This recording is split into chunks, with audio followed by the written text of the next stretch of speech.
Okay, so hey guys, and welcome back to another Axel 72 video, and in today's video I'm going to be giving my prediction for the Eduardo Nunez versus Masanori Rikiishi fight. And so if you are new around here and you haven't yet subscribed, please do so, like the video if you do indeed like the video, and let's get straight into this. So this is for the vacant IBF World Super Featherweight title, and I'm sure this fight is going to live up to being a real entertaining fight. You know, of course, any fight in which Eduardo Nunez is in, us as fans have become accustomed to seeing a knockout, or at least a really entertaining display, which basically results in the corner having no other choice but to pull their fighter out of the fight. And you know, he's getting that reputation, he's getting the hype behind him, seemingly kind of finally getting brought into the limelight, and this is his real opportunity. And I think this fight is gonna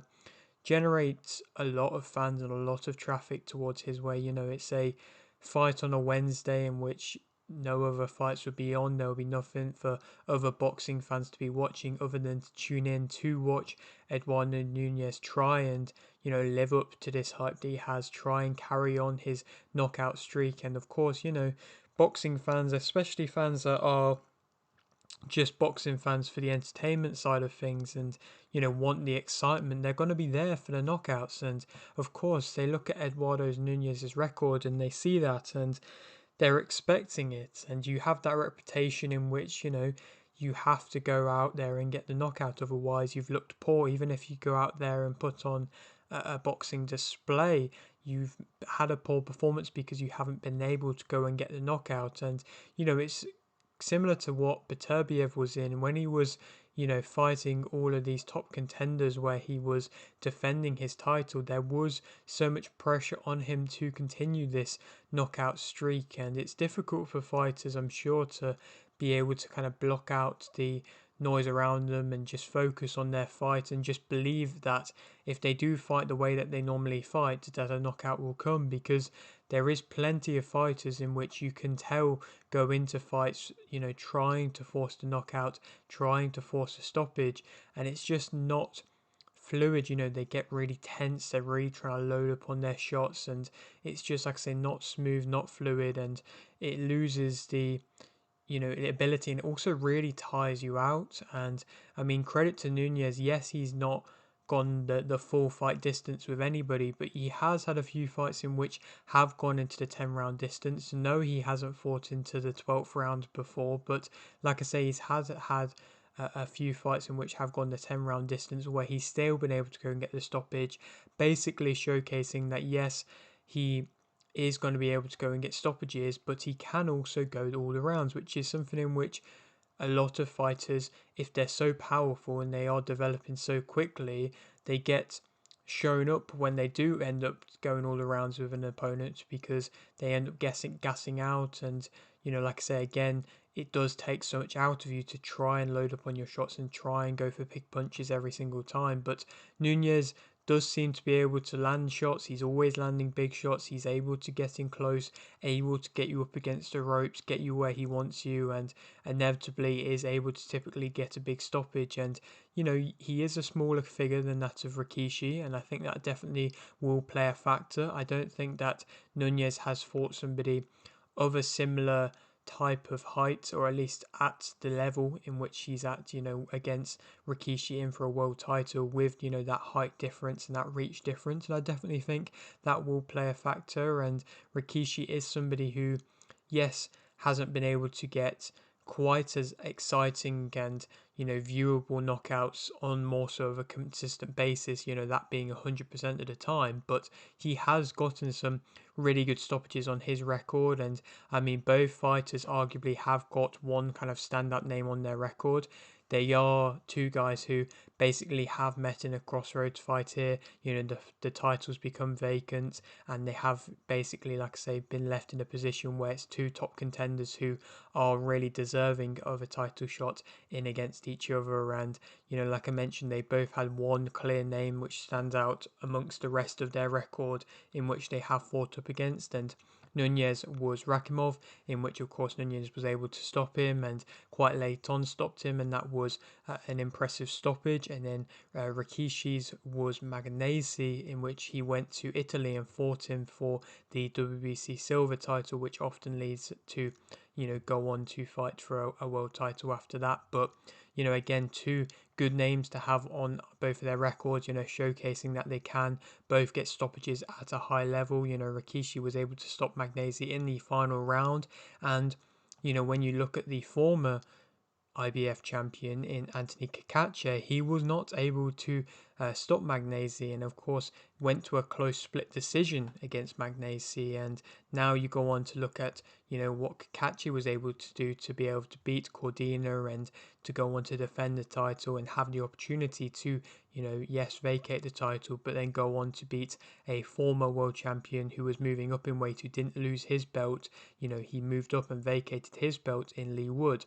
And so for Rikishi to showcase that he can stop an opponent, in which, again, like I say, the former champ wasn't able to do, it's an impressive victory. And, it's similarly to that of Nunez. He was able to stop a fighter in which Cordina wasn't able to stop. And, Rakimov was at a good point in his career. Yes, he was coming off a defeat, but he was looking good, and he had that fight versus Pat Barrett as well. And Zelfa Barrett, and that was a tough fight for him, and he was able to win that one. Yes, them fights haven't realistically aged the best. Of course, Barrett went on to lose, and he's arguably out of the kind of scene for the moment, realistically, of getting a world title opportunity.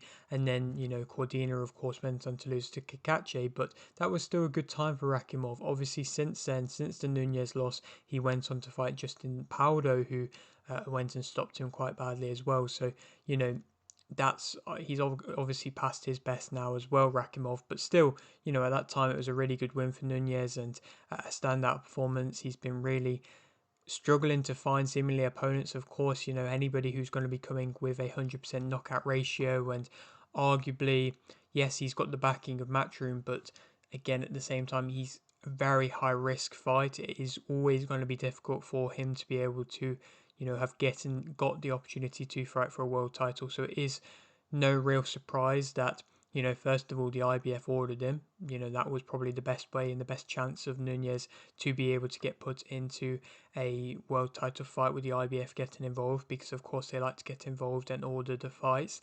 But at the same time, it's not surprising that Cacace went on to move up, not to move up, to vacate the belt, because, a lot of people have been calling him arguably scared or, ducked the fights. But it probably does make sense on a business standpoint. Cacace definitely would have probably got more money from fighting Lee Wood and, main eventing in England.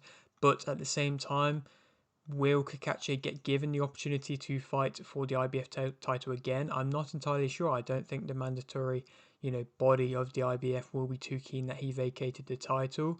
And at the same time, Eduardo Nunez might not be in realistically too much of a rush to fight Cacace if Nunez becomes champion, because of course Cacace didn't want to give Nunez that opportunity. So, yes, that fight could happen, but at the same time, Cacace might have just slipped away an opportunity to have, had a world title at that point. So it is interesting to see that he did go on to do that. But again, I think this is going to be a real firefight.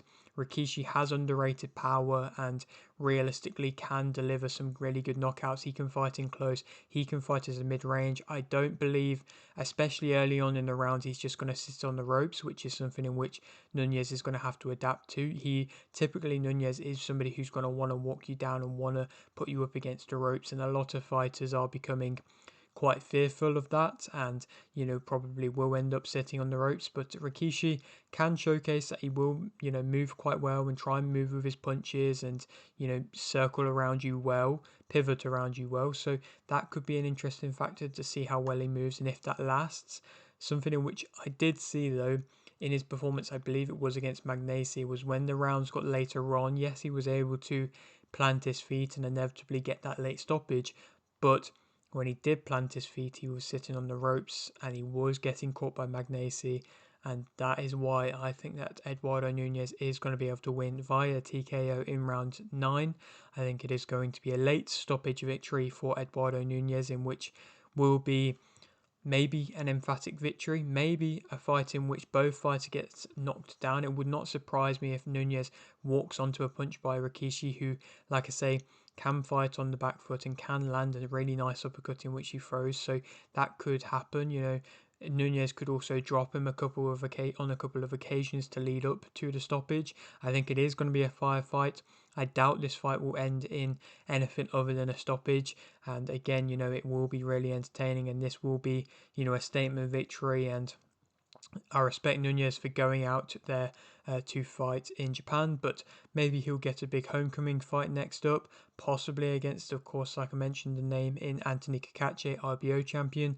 Maybe that might happen. If not, somebody like a Zalbeck has been somebody who has been floating around as a name from, Wasserman, floating around on their cards a bit, seemingly making a good bit of a good impression.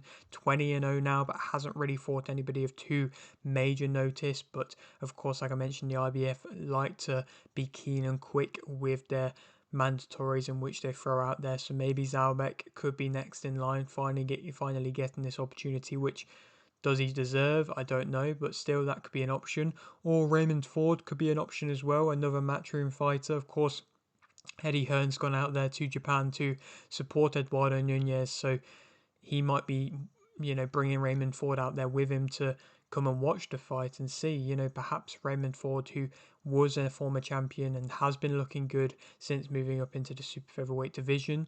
That could be a good matchup there to make, most definitely, and I'm sure Matchroom would definitely want to bring that to America and have that as a big selling fight in a good venue. And again, like I say, that could be two good fighters who are both got, again, a good level of power with Ford as well.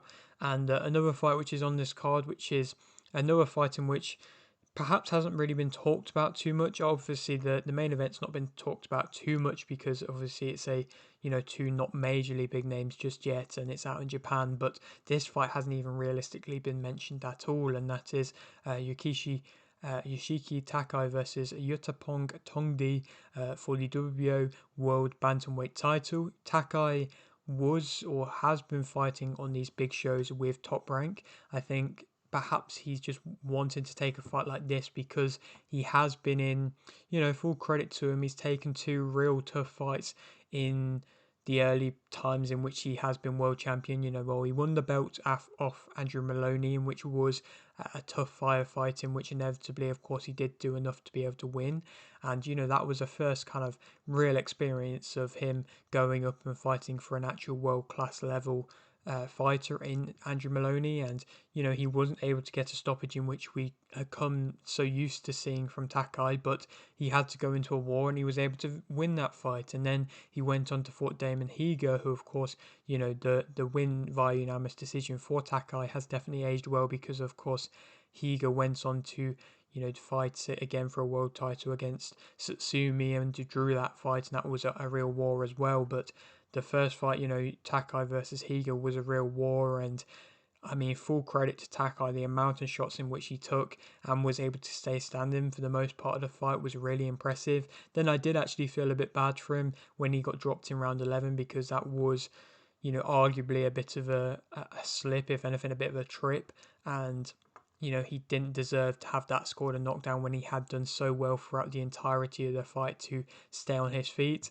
But obviously the ref saw it different. But then Takei, when he actually turned it up into the 12th round, in which I feel like he was, he won, he very easily could have wilted away in that final round, but he turned it up when necessary and went on to win that final round by not just loading up on his shots. He definitely can just sit and load up on his shots and just wait for the right moment. His timing is really good, but if a fighter like Higa is able to block the punch, then he can come in and have his own success, in which he was able to do throughout a lot of the part of the fight. But when Takei started throwing just a high volume of shots, he was really pushing back Higa and was having a lot of success. So I feel like he's definitely learned a lot from that fight. He's now coming up against a guy in Tongdee who hasn't really fought anybody of note. He's another one of these Thai fighters who have got a real padded record and have gotten themselves into a world rankings, which is crazy to me, to be completely honest, how he has been able to get into a world ranking. You look at the opposition in which he has fought, and he hasn't really fought anybody of note. I mean, he's fought his last opponent was a 7-1 fighter who he fought in Thailand, who hasn't really fought anybody again of real notice. You know, he wasn't world ranked, and he hasn't fought anybody at a high level. Before that, his fight, he fought somebody who was, you know, had a losing record. He's fought debutants. He hasn't fought anybody, like I say, of note. He hasn't, I don't believe, picked up any titles. So I just have no idea how he's been able to get himself into a world ranked position. Typically, you know, we see these Thai fighters come in, they have, you know, 70-1 records or something crazy like that, and you think, you know, wow, they've done a lot, they've achieved a lot, and then you look at the record and it's really padded. But Tongdee hasn't even had that many fights, and he's still been able to get into a world ranked position. It is crazy to me, but I feel like Takei is smart to give Tongdee this opportunity for the title because, you know, like I mentioned, Tongdee is really not a proven name, and he is taking a real step up to fight Takei. And Takei, I feel like, still needs his development. Like I say, he's coming off 2 really tough fights, and he deserves to have a fight now where, you know, he is going to learn, he is going to develop, he's going to showcase that he is an improved fighter and he can still get stoppages, because perhaps some of the Japanese fans may have turned away from him. When you look at the Nakatanis that are in the division, you know, it's very easy to be drawn towards them because of what they're doing, because of what they're achieving, and they may have turned their back on somebody like Takei because he's looked not particularly as strong in his past couple of fights, and he's not been able to get the stoppages in which we've been used to. So this is a real opportunity for him to be able to get a stoppage against Tongdee, who isn't an awful fighter, but he's a very relaxed fighter. He drops his hands quite low. He's not as fast. He's not got the same kind of level of conditioning, and he's not going to be able to have, well, he's not going to have to have been through the same kind of level of grit and heart in which Takai's had to be able to deal with. Yes, he can't underestimate an opponent like Tongdee, and, you know, perhaps Takei has been known, perhaps that's what he did against Higa, he underestimated him, but this is a real opportunity, like I say, for him to be able to go out there, make a statement, get himself back on the big shows, and perhaps get himself go into fight for a unification, perhaps the winner of Nishida versus Nakatani. That could happen, but I think that Takei is going to be able to win via TKO in round 5. Then, you know, perhaps to fight the winner of that, or, you know, if he needs another fight in which is against a top contender. Jimenez is a Mexican top contender who fought Nishida and did lose not too long ago, but he's still number 1 ranked. That could happen with the WBO. Or the winner of Nasukawa versus Santian, which is on that Nakatani Nishida undercard. That could be a great fight to the winner of that to go on to get their World Title 2 opportunity. I mean, Nasukawa has been really pushed by Top Rank, and he's got a real big fan base, and so perhaps that could lead on to make for an excellent fight there. And again, I'm sure that would sell well and could even be a main event in itself. Or somebody, you know, just hear me out in a name here in Estrada. Estrada, of course, coming off the loss versus Bam Rodriguez, but it seems like he wants to move up into the bantamweight division. Everybody was kind of thinking that he might retire after that quite devastating stoppage defeat against Rodriguez, but he's moved up into the bantamweight division. He's been given a world title, well, not world title, world ranking, and so again, you know, that could be an opportunity there for Takei to get a big name on his record again. Perhaps that could be a good fight. But yeah, that is it for today's video. Hope you did enjoy. Like the video if you didn't, like the video, subscribe if you're new, and thanks for watching.